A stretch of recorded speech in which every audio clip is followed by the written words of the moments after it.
बकऱ्याचा मान. माझं गाव नाशिकमधला आदिवासी पाडा आहे, पण मी चेन्नईला कामाला असतो. सर्वप्रथम मी तुम्हाला माझ्या गावाविषयी तुम्हाला सांगतो. माझं गाव डोंगरावर असून डोंगरांनी आणि जंगलांनी चारी बाजूने घेरलेले आहे.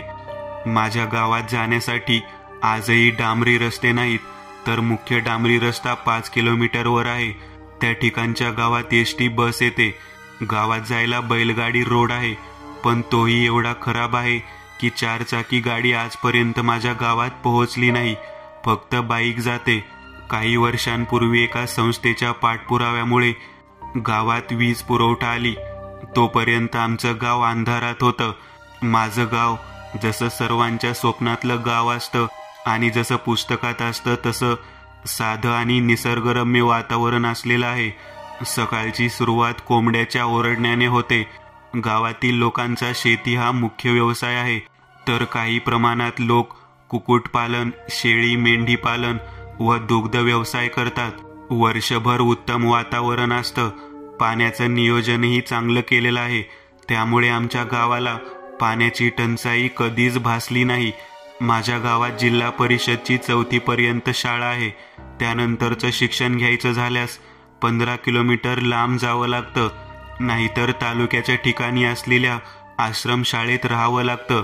माझं शिक्षणही आश्रमशाळेत झालं. माझ्या गावातील मी पहिला इंजिनियर झालेला असून मी गावातील उच्च शिक्षित आहे. पूर्वीपेक्षा आता माझ्या गावात शिक्षणाचं महत्त्व समजलं आहे. माझं लग्न झालं असून मला एक मुलगी आहे. ती जेव्हा 11 वर्षाची होती तेव्हा ही गोष्ट मी चेन्नईला कामाला असल्याने आम्ही वर्षातून एकदाच गावी जातो. माझी मुलगी तेथेच इंग्रजी माध्यमाच्या शाळेत शिकते. आम्ही फक्त तिच्या उन्हाळ्याच्या सुट्टीत गावी जातो. 1 वर्ष आम्ही गावी गेलो होतो तेव्हा जे माझ्यासोबत घडलं ते खूपच भयानक होतं. मला जरा त्या दिवसाची आठवण तरी आली तरी अंगावर काटा उभा राहतो. आम्ही नाशिकवरून गावी एसटीने पोहोचलो. मुख्य रोडवरून माझ्या गावात जाण्यासाठी 5 किमी चालावे लागते, पण माझ्या पप्पांनी बैलगाडीची व्यवस्था करून ठेवली होती. ते आमची सकाळपासून वाट पाहत होते. मग बैलगाडीमधून आम्ही गावी पोहोचलो. माझ्या मुलीला माझं गाव खूप आवडतं. गावातील लहान मुलं मुलीसोबत माझी मुलगी खूप खेळते फिरते. गावी असताना एक दिवस माझी मुलगी आणि तिचे मित्रमैत्रिणी करवंद आणि आंबे खायला जंगलात गेले. जंगलात एक ठिकाण आहे, त्याला भुताचा माळ म्हणतात. त्या ठिकाणी सहसा कोणी जात नाही. पूर्वी गावची लोक त्या ठिकाणी दरवर्षी बोकडाचा मान देत असत, पण हळूहळू ती परंपरा बंद झाली. त्या माळावर खूप करवंदाची आणि आंब्याची झाडं आहेत. माझ्या गावातील मुलांना ते माहीत होतं. सर्व तेथे गेले आणि खूप करवंद आणि आंबे खाल्ले. काहींनी तर सोबतही आणले. आमचं गावी एकत्र कुटुंब पद्धत आहे. सर्वजणांचं जेवण एकत्र तयार केलं जातं. रात्री जेवायला बसलो. लहान बच्चे कंपनी वेगळे एकत्र बसायचे जेवायला. अचानक माझी मुलगी आणि माझ्या काकांच्या मुलाची मुलगी खूप भयानक ओरडायला लागली. आम्ही सर्व दचकलो. त्या दोघींचे डोळे रक्तासारखे लाल झाले होते. आता त्या दोघी रूममध्ये लोळायला लागल्या. जेवणाची ताट तुडवली जात होती. त्या दोघी अचानक पळाल्या आणि गावामागील जंगलात धावत गेल्या. तेव्हा गावातील अजून 2 घरातील एक मुलगा आणि मुलगी जंगलात धावत गेले होते. खूप आरडाओरडा झाला होता. संपूर्ण गाव जमा झाला होता. सर्व विचारत होते. काय झालं ते सर्वांना सांगावं लागत होतं. मी जंगलात जायचं म्हणत होतो तेव्हा माझ्या काकांनी सांगितलं, ही घटना साधीसुधी नसून भूतांची आहे. काकांनी त्यांच्या मुलाला नाथा नावाच्या माणसाला आणायला पाठवले. तो बघत होता, भूत काढायचा. काकांच्या मुलाने धावत जाऊन त्याला घेऊन आला. तोपर्यंत सर्व माझ्या घराच्या समोर जमा झाले होते. घरातील बायका रडत होत्या. कोणाचीच हिंमत होत नव्हती जंगलात जायची. मग त्या नाथा भगताने माझ्या घरात प्रवेश केला आणि काही मंत्र म्हटले आणि किचनमध्ये जाऊन आंबे एका भांड्यात आणले आणि हे आंबे कुठून आणले हे विचारले. तेव्हा माझ्या भावाच्या मुलाने सांगितलं की हे आम्ही जंगलातून आणलेत. भक्ताने सांगितलं की हे भूताच्या माळावरील झाडाचे आंबे आहेत. आपल्याला जंगलात जावं लागेल. मग गावातील 20 ते 25 जण निघाले. सोबत कोयते, कुऱ्हाड, काठी सोबत घेऊन बॅटरी आणि कंदिलाच्या उजेडात जंगलात निघालो. भक्ताने दोघांना तेथील काही लाकडं गोळा करायला सांगितली. माझं तसं भूतांवर विश्वास नव्हता. गावात अंधश्रद्धा वाटायची मला. तरीही मनात भीती निर्माण झाली होती. काही झालं तरी मी मुलीचा बाप आहे. जीव गेला तरी बेहतर, पण माझ्या मुलीला काहीच होऊ देणार नाही. याच निर्णयाने सर्वात पुढे मी होतो. भगत आम्हाला रस्ता दाखवत होता. आम्ही सर्व भूताच्या माळावर येऊन पोहोचलो. आम्हाला भक्ताने एकत्र राहायला सांगितलं. काही झालं तरी मी सांगेन तेच ऐकायचं अशी सक्त ताकीद दिली. भक्ताने त्याच पिशवीतून सामान काढलं. लिंबू, मिरची, धूप, अगरबत्ती, कुंकू, हळद असं बरंच सामान बाहेर काढलं आणि मंत्र म्हणायला सुरुवात केली. थोड्या वेळाने जंगलातून खूप भयानक आवाज यायला लागला. मी आणि बाकीचे बॅटरीने जंगलातील झाडावर लक्ष ठेवून होतो. आम्ही आणलेली लाकडं भक्ताने पेटवायला सांगितलं. खूप उजेड झाला आणि जंगलात हाहाकार माजला होता. आता सर्व आंब्यांची झाडं हालायला लागली होती. मुद्द्याचं म्हणजे काहीच हवा सुटलेली नव्हती व बाकीची झाडं तशीच स्थिर होती. झाडांच्या एवढ्या भयानक आवाजाने वातावरण भयभीत करून सोडणार होतं. अचानक कोणाच्या तरी ओरडण्याचा आवाज आला. तसं भक्ताने पुन्हा सांगितलं, काही झालं तरी जागेवरून हालू नका, नाहीतर तुमच्या सर्वांच्या जीवाला धोका निर्माण होईल. समोरील आंब्याच्या झाडावरून ओरडण्याचा आवाज येऊ लागला. त्या आंब्याच्या झाडाची पाने सर्व गळून खाली पडली. बॅटरी मारली तर एक मुलगा उलटा लटकलेला होता आणि भयानक ओरडत होता. सर्व घाबरले, पण गावातील एक जण म्हणाला, हा तर माझा मुलगा आहे, आणि आंब्याच्या दिशेने धावू लागला. गावातील दोघांनी त्याला धरलं. दुसऱ्या फांदीवर माझ्या काकांची मुलगी उलटी लटकलेली होती. आता मी माझ्या मुलीला शोधू लागलो. माझा कंठ आता दाटून आला. मी रडायला लागलो होतो. अजून एका झाडाची पाने गळून पडली आणि त्या झाडावरील छोट्या फांदीवर 2 मुली उलट्या लटकून होत्या. त्यात एक माझी मुलगी होती. बहुतेक भक्ताला सर्व समजलं होतं. भक्ताने पुढे जाऊन समोरच्या जागेवरील ठिकाणाला नमस्कार केला आणि मंत्र म्हणत ती जागा साफ केली. ती जागा बहुतेक भूताची होती. तेथे काही दगड होती. त्यांना हळद कुंकू लावले तेव्हा ते सर्व झाडावरून एखाद्या खारुताईप्रमाणे उतरून खाली आले आणि एकसाथ बोलू लागले, इथून निघून जा, नाहीतर मी ठार करेन सर्वांना. त्या सर्वांचा आवाज खूप घोगरा येत होता. त्यांचे डोळे रक्तासारखे लाल झाले होते. अंगावर खूप कापल्याच्या जखमा झाल्या होत्या. भक्ताने हात जोडून विचारलं, काही चुकी झाली का आमच्याकडून? तेव्हा त्या चौघांनी एकत्रित सांगितलं, या मुलांनी माझ्यावर पाय देऊन माझी विटंबना केली आहे. आता मी यांना सोडणार नाही. भक्ताने जोरात मंत्र म्हणत खूप विनवणी केली, आम्ही तुला मान द्यायला तयार आहोत. उद्या सकाळ होताच तुला बकऱ्याचा मान मिळेल. तेव्हा ते सर्व मुलं खूप जोरात हसायला लागली आणि बेशुद्ध होऊन जमिनीवर पडली. सर्वांनी जाऊन त्या मुलाला आणि मुलींना उचलून गावात आणले. गावात सर्वांना उद्या भूताच्या माळावर यायला सांगितलं. जो येणार नाही त्याच्या घरावर कोप होईल असं भगत म्हणाला. सकाळी सूर्योदय झाला तेव्हा माझी मुलगी आणि माझ्या काकांच्या मुलाची मुलगीला शुद्ध आली. त्यांना काहीच माहीत नव्हतं. त्यांच्या अंगावर कापल्याच्या उरण उठल्या होत्या. बहुतेक त्या करवंदाच्या काट्यांनी झाल्यासारख्या वाटत होत्या. सकाळ सकाळ काकांनी गावातून एक बोकड घेऊन आले. गावातील सर्व एकत्र जमली आणि भूताच्या माळावर जाऊन बोकडाचा बळी दिला. माझ्या मुलीला ते आवडलं नाही आणि मलाही खूप वेगळं वाटत होतं ते. पण कालचा प्रकार पाहून मला भूतावर विश्वास निर्माण झाला होता. दुसऱ्या दिवशी सर्व सुरळीत चालू होतं. आता त्या भूताच्या ठिकाणी एक चौथरा बांधून 4ही बाजूने कुंपण केलं आहे, जेणेकरून कोणाचा पुन्हा पाय पडायला नको. आता दरवर्षी उन्हाळ्यात बकऱ्याचा मान तेथे द्यावा लागतो. आजही ती प्रथा चालूच आहे. येणाऱ्या पुढच्या पिढीला ही अंधश्रद्धा वाटणार हे निश्चित आहे, पण खरं काय होऊ शकतं हे फक्त आम्हालाच माहीत आहे. दुसरा अनुभव, लायब्ररी. लहान असताना आजी सांगायची, रस्त्यावरून काही खात येऊ नये. तेलकट पदार्थ तर कधीच खाऊ नये. वडा पिंपळाखाली भूत असतात, मानगुटीवर बसतात. आज वडापाव खात असताना नेमकी हीच गोष्ट आठवली पहिली. एकदा वाटलं 2 मिनिट एका जागी उभं राहून खाऊन घ्यावं आणि मग निघावं, पण एवढा वेळ नव्हता. 8:30ची बस चुकली असती. नाईलाजाने तो खात खात निघाला. बस स्टॉप अगदी नजरेसमोर होता. डाव्या हाताला पिंपळ सळसळला. ह्याचा घास घशात अडकल्यासारखं झालं. कोणीतरी गळा दाबल्यासारखं वाटलं. ओरडण्यासाठी तोंड उघडता येईना की हातपाय हलवता येईना. जे कोणी होतं त्याला ह्याने मनातल्या मनात विनंती केली, मला जाऊ दे, मी माझ्याऐवजी तुला नवीन बळी मिळवून देईन. अचानक गळ्यावरील पकड थोडी सैल झाल्यासारखं वाटलं ह्याला, पण अजून सुटका नव्हती झालेली. त्याला अजून काय हवं असेल ह्याने मनात विचार केला. अचानक सुचलं आणि हा बोलला, दर महिन्याला तुला नवीन बळी देईन. अचानक ह्याला मोकळं मोकळं वाटायला लागलं. त्याने उरलेला वडापाव तिथेच टाकून दिला. बाजूलाच एक डुक्कर चिखलात लोळत होतं. लाल लाल डोळ्यांनी जणू ते आपल्याला रोखून बघते असं त्याला जाणवलं. बसमधून निघेपर्यंत त्याची नजर पाठीला डाचत होती. मंगळवारची सकाळ. जोशी काका आज नेहमीपेक्षा थोडं लवकरच आले लायब्ररीमध्ये. ते काय असतं, शनिवार रविवार बऱ्याच लोकांना सुट्टी असते. लोक फिरायला बाहेर जातात आणि लायब्ररी सोमवारी बंद असते.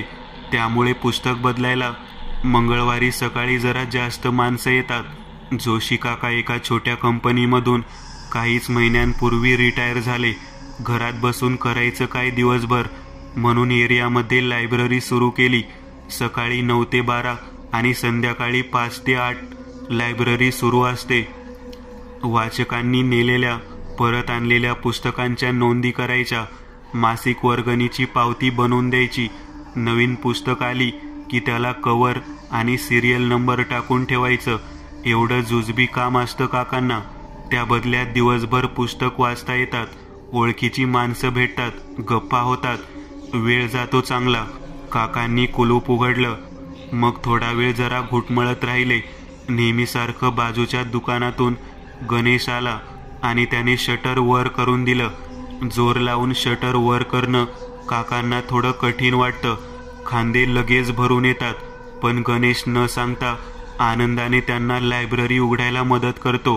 5 मिनिटांनी चहा घेऊन ये रे गणेश, काकांनी त्याला ऑर्डर दिली. त्यांनी सांगितलं नसतं तरी गणेश आपणाहून चहा घेऊन आलाच असता. काकांनी कम्प्युटर चालू केला. बाजूची केरसुनी घेऊन लायब्ररी झाडली. पुस्तकांवर थोडं फडकं मारायला सुरुवात केली. इतक्यात गणेश आलाच. काका, तुम्हाला समजलं की नाही? गुटखा खात खात गणेशने बातमी दिली. त्या सोनाराजी वारल्या. ही बातमी देताना देखील त्याच्या चेहऱ्यावर नेहमीच हसू दिसत होतं. काका पटकन खुर्चीवर बसले. आजकाल अशा बातम्या ऐकल्या की मनाची अवस्था फार नाजूक होते. सोनाराजीचं वय 80 तरी असेलच, पण म्हणून अशा अचानक जातील असं वाटत नव्हतं. आठवड्यातून 2 वेळा त्या लायब्ररीमध्ये यायच्या रिक्षा करून. लायब्ररीच्या बहाण्याने घराबाहेर पडायला मिळते म्हणून खुश असायच्या. आल्या की पंख्यासमोर बसून राहायच्या. जोशी काका त्यांना जागेवर नवीन पुस्तक आणून द्यायचे. त्यातलं हवं ते घेतलं की आलेल्या रिक्षेनेच परत जायच्या. काय झालं आजींना अचानक? काकांनी गणेशला विचारलं. पुस्तक वाचत होत्या. दुपारी लायब्ररीमधून नेलेलं. वाचता वाचता अचानक त्यांना श्वास कोंडल्यासारखं झालं आणि गेल्या त्या. गणेशने माहिती दिली. काकांना खूप वाईट वाटलं. दुपारी लायब्ररी बंद केली की जायला हवं त्यांच्या घरी. काकांनी ठरवलं. रेकॉर्डमधून आजींचा पत्ता लिहून घेतला त्यांनी. एकाच एरियामध्ये राहत असल्यामुळे जोशी काकांचा सोनार फॅमिलीशी परिचय होताच. फक्त घरी जाणं कधी झालं नव्हतं. ठरल्याप्रमाणे जोशी काका सोनार आजींच्या घरी आले. घरात त्यांचा मुलगा महेंद्र, त्याची बायको आणि 1-2 पाहुणे होते. महेंद्रला मुलगी देखील आहे, पण ती कदाचित कॉलेजला गेली असावी. आजीबद्दल समजलं म्हणून भेटायला आलो. काका हळू आवाजात महेंद्र सोबत बोलत होते. कोपऱ्यावर बिल्डिंग आहे, मी तिथे राहतो. माझी लायब्ररी आहे, तिकडे आजी यायच्या, त्यामुळे जुजबी ओळख होती आमची. 5-1 मिनिटांनी काका जायला निघाले. कोपऱ्यात दिवा जळत होता. त्याला नमस्कार केला त्यांनी. येतो मी महेंद्र, सावरा स्वतःला. महेंद्र काकांना हात जोडून नमस्कार केला.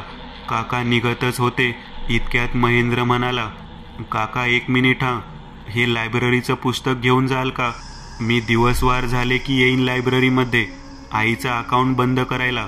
तोवर हे पुस्तक इथेच पडून राहणार. शक्य असेल तर न्या हे पुस्तक. हो चालेल की.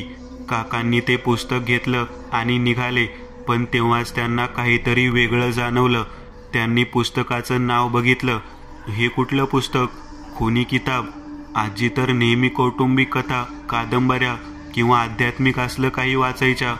मग त्यांनी असं पुस्तक कधी घेतलं लायब्ररीमधून? कदाचित महेंद्रने चुकून लायब्ररीऐवजी घरातलं पुस्तक दिलं असावं. पण पुस्तकावर तर लायब्ररीचा शिक्का आणि सिरियल नंबर दिसतोय. जाऊ दे, संध्याकाळी लायब्ररीमध्ये गेलो की बघू. म्हणून काका घरी आले. आल्या अगोदर आंघोळ केली.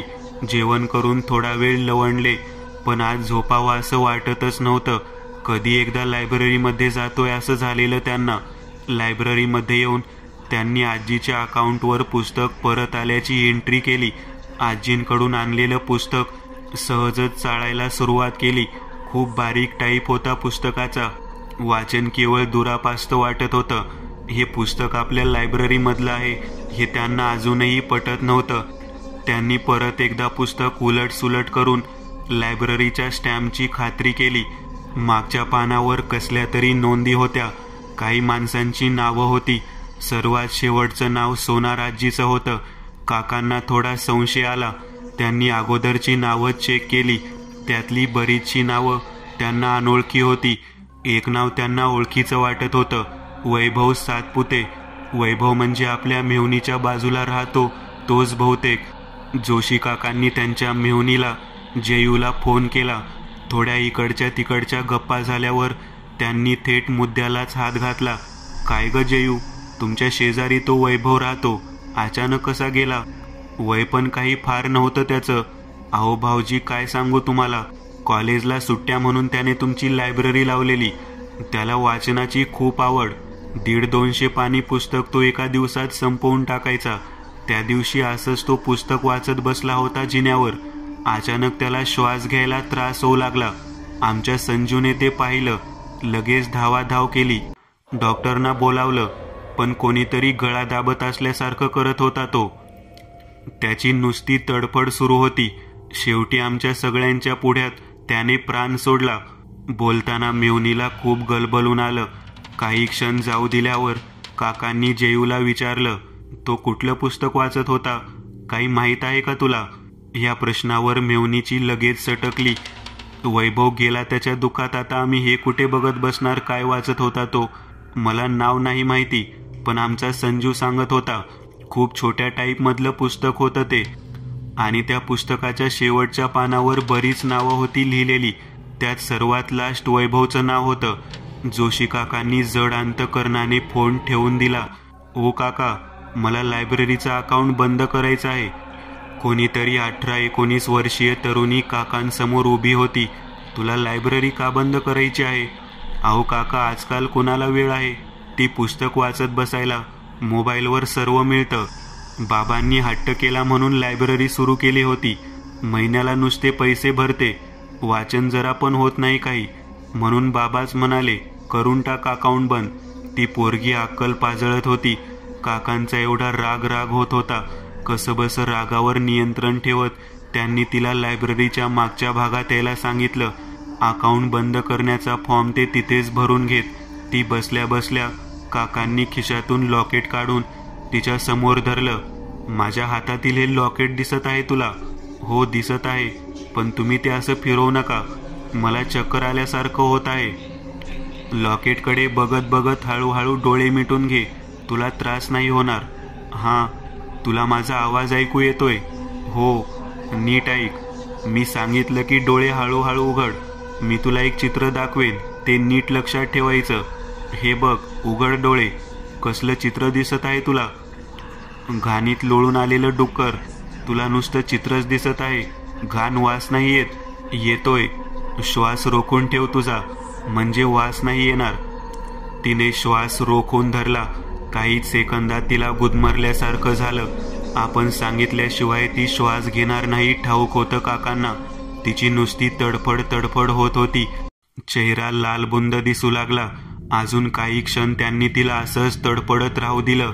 अजून फार फार तर एखाद मिनिट. नंतर तिचा खेळ खल्लास झाला असता. पण तिच्यासाठी ही वेळ योग्य नव्हती आणि काकांसाठी ही जागा.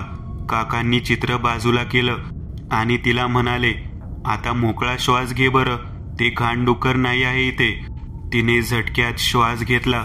थोडी पूर्ववत झाल्यावर काकांनी तिला जाणीव करून दिली, आता आपल्या जे काही झालं त्याच्या आठवणी मनावरून पुसून टाक. फक्त परत कधी तुला हे घाणेरडं डुक्कर दिसलं तर श्वास रोखून घ्यायचा. काही झालं तरी श्वास सोडायचा नाही. राहील लक्षात? हो, राहील लक्षात. आता डोळे मिटून शांत झोप बरं. तू आता कुठे आहेस आठवते? हो, लायब्ररीमध्ये. आपल्यात काय झालं आठवत आहे? नाही. आता हळूहळू डोळे उघडून जागी हो. बरं वाटत आहे आता? जोशी काकांनी काळजीचं आव्हानात तिला विचारलं. हो, थोडं डोकं दुखत आहे, पण ठीक आहे आता. बरं, तुला लायब्ररी बंद करायची आहे ना? खुशाल कर. 1 तारखेपासून. अजून 10 दिवस बाकी आहे तुझी मुदत संपायला. आज कुठलं पुस्तक हवं तुला? काकांनी विचारलं. तुम्हाला हवं ते द्या काका, मला आता काहीच सुचत नाही आहे. तिने काकांना अपेक्षितच उत्तर दिलं. काकांनी ठेवणीतून पुस्तक बाहेर काढलं. खुनी किताब. मागच्या पानावर काही नावं होती. सोनाराजींच्या नावाखाली काकांनी या मुलीचं नाव टाकून दिलं, रचना दिघे. आता घरी जाऊन थोडं बरं वाटलं की रचना हे पुस्तक उघडून बसेल. पहिल्याच पानावर तिला घाणीत लोळलेल्या डुकराचं चित्र दिसेल. मी सांगितल्याप्रमाणे ती तिचा श्वास रोखून ठेवेल आणि मग खेळ खल्लास. 1-2 दिवसात येईलच बातमी. श्वास अडकला आणि रचना मेली असं सांगणारी. चला, ह्या महिन्यातील बळीची सोय झाली. आज खूपच उशीर झाला. लायब्ररी बंद करायची वेळ झाली. जोशी काका जड पावलांनी घराकडे निघाले. दुसरी कथा, वाढदिवस. राहशील ना एकटी? 17व्यांदा की 18व्यांदा नवऱ्याने विचारलं. राहीन की. यापूर्वी नाही का किती वेळा राहिले आहे? माहीत आहे, पण आज पाऊस खूप पडतोय. लाईट पण गेलेत बघ. नाहीतर मी रद्द करतो माझं जाणं. नको, जा तू. मी राहीन एकटी. आणि अंगणात वीर आहे ना, कोणी आले तर तो भुंकेलच. तू अजिबात काळजी करू नको. तिने इतकं बजावल्यावर शेवटी तो घराबाहेर पडला. 3 सांजा झाल्याच होत्या. तिने देवासमोर दिवा लावला. घराची सगळी दारं नीट बंद करून घेतली. आज नवरा जेवायला नसल्यामुळे स्वयंपाकाला दांडी मारायचं तिने आधीच ठरवलं होतं. आपण काय बरं खावं, धिरडं की थालीपीठ? शेवटी दूध गुळ पोहेच तिने फायनल केले. गुळ दुधात विरघळायला टाकला. पोहे भिजवून ठेवले. आता आयत्या वेळी एकत्र कालवले की झालं. लाईट गेलेले असल्याने घरात 1-2 ठिकाणी तिने कंदील लावून ठेवले. आणखी एक कंदील पडवीतल्या झोपाळ्यावर ठेवून ती लायब्ररीतून आणलेलं पुस्तक वाचत तिथेच बसली. गावाच्या टोकाला त्यांचं हे एकच घर, पण सवयीने एकटेपणा जाणवायचा नाही. अगदीच नाही म्हणायला. बिरबलाच्या गोष्टीतल्या कंदिला इतपत आधाराला समोरच्या डोंगरावर एक घर होतं. जोरात हाक मारली तर ऐकू जाईल इतक्या अंतरावर. बराच वेळ झाला. लाईट यायचं काही चिन्ह नव्हतं. पावसाचा जोर मात्र वाढत होता. पोहे खाऊन घ्यावे आणि झोपायला जाण्यापूर्वी एकदा गाय वासराला खायला घालावं म्हणून कंदील घेऊन ती गोठ्यात गेली. गाय वासराला खायला घातलं. गायीने मोठ्या मोठ्या डोळ्याने तिच्याकडे बघितलं. तिचा हात चाटला. आपण कुठे एकटे आहोत, ही आहे की सोबतीला? तिने परत एकदा स्वतःला बजावलं. झोपायला जाण्यापूर्वी तिने सहज म्हणून समोरच्या डोंगरातल्या घराकडे बघितलं. एव्हाना तिथेही सगळं चिडीचूप झालेलं असायला हवं होतं, पण नाही. तिथे तर माणसांची चाहूल दिसत होती. ती बघते तेवढ्यात 2 गाड्याही तिथे आलेल्या दिसल्या. ओटीवर 8-10 माणसं तरी वावरताना दिसत होती. मध्येच दबक्या स्वरात कोणीतरी रडतंय असा तिला भास झाला. तेवढ्यात वरांड्यातील वीरने पण सूर लावला. काही आघटित तर घडलं नसेल ना? आणि असेल तर कोणाच्या बाबतीत? समोरचं घर गावात कृष्णी आजीचं घर म्हणून ओळखलं जायचं. कृष्णी आजी सुईण होतीच, पण बाळबाळंतिनीला मालिश करण्याचं काम पण करायची. गावातल्या सगळ्या घरातून कृष्णी आजीचा मुक्त वावर असायचा. हिची दोन्ही मुलं हॉस्पिटलमध्ये जन्माला आली, पण पुढे आंघोळी घालणं, शेगडी सगळं कृष्ण आजीने केलं. आता कोणाकडे बाळंतीण आडली म्हणून कृष्णी आजीला बोलवायला तर कोणी आलं नसेल, पण हल्ली ती थकली होती. सुईणीचं काम करणं तिने बंद केलं होतं. शिवाय गावात हॉस्पिटल झालं असताना तिकडे जायचं सोडून हिच्याकडे कोण येईल? कृष्णी आजीलाच तर काही झालं नसेल ना. 2 दिवसात अंगणात वावरताना दिसली नव्हती. 2 गाड्यातून माणसं आली आहेत, म्हणजे नक्कीच कृष्णी आजी गेली असणार. जसजसा ती विचार करीत होती तसतशी तिची खात्रीच पटली की कृष्णी आजी गेली.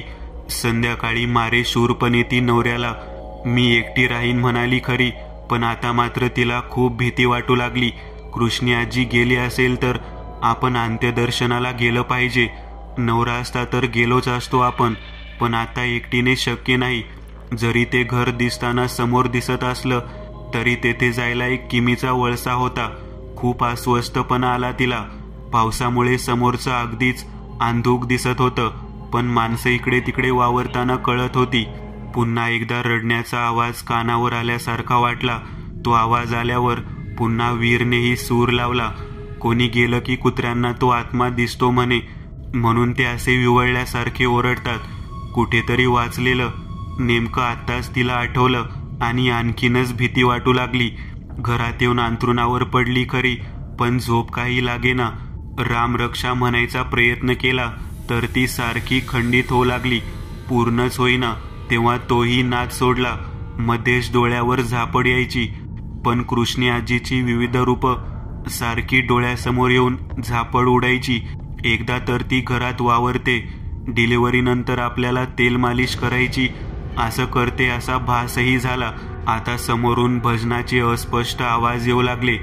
नक्कीच प्रेत जागवतायत. एरवी दूरवरून येणारे भजनाचे सूर किती गोड वाटतात कानाला, पण आता मात्र तेच सूर तिची भीती वाढवित होते. कधी कोण जाणे, पण तिला झोप लागली. जाग आली ती दारावर मारलेल्या थापांमुळे. ती दचकून उठली. उशाजवळचं घड्याळ बघितलं तर 6 वाजले होते. बाहेर अंधुकसं दिसायला लागलं होतं, पण एवढ्या सकाळी कोण आला असेल? डोळ्यावर झोप घेऊनच तिने दरवाजा उघडला. दारात साक्षात कृष्णी आजी उभी होती. गुलाबी रंगाची नवी साडी, नाकात नथ आणि डोक्यात शेवंतीची वेणी. खूप कथांमधून तिने वाचलं होतं, पिक्चरमधून बघितलं होतं की मेलेल्या व्यक्तीचा जिच्यावर खूप जीव असतो अशा व्यक्तीला ती शेवटचं संदेह भेटायला येते. पण पिक्चरमध्ये बघायला किंवा कथेत वाचायला ठीक, पण हे प्रत्यक्ष स्वतःच्या बाबतीत. एक किंकाळी फोडून ती बेशुद्ध झाली. जाग आली तेव्हा ती तिथेच दारात पडलेली होती आणि कृष्णी आजी तिच्या तोंडावर पाणी मारून तिला शुद्धीवर आणायचा प्रयत्न करीत होती.